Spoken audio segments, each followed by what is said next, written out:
నిన్న షార్ట్లో చూపించినట్టుగా ఒక రైస్ చేశాను, దాంతో కాంబినేషన్గా చికెన్ కర్రీ అని. ఆ రైస్ ఏంటో గెస్ చేయమని చెప్పాను కానీ ఎవరు గెస్ చేసి కమెంట్ చేయలేదు. అది coconut pulao.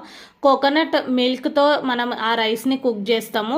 Fresh tender coconut తీసుకుంటే మీకు ఇంకా టేస్టీగా ఉంటుంది. నేను ఫ్రెష్ టెండర్ కోకోనట్ తీసుకొని మిక్సీలో వేసుకొని ఒక 2 times గ్రైండ్ చేసుకొని నేను థిక్ మిల్క్ని ఎక్స్ట్రాక్ట్ చేసి పక్కన పెట్టిన.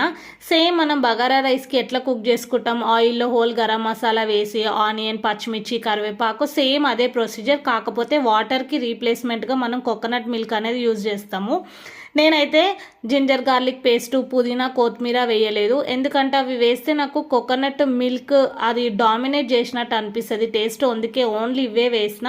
మీరు కూడా ఈ వీకెండ్ ట్రై చేయండి. రైస్ అయితే ఎంత ఫ్లేవర్డ్గా ఉంటుందో మీరు తింటే కానీ మీకు తెలియదు. చాలా టేస్టీగా ఉంటుంది. అండ్ ట్రై చేస్తే మాత్రం ఎట్లా వచ్చిందో మీరు కమెంట్ చేయడం మర్చిపోకండి. ఈ వీడియో నచ్చితే ప్లీజ్ వీడియోకి లైక్ చేసి సబ్స్క్రైబ్.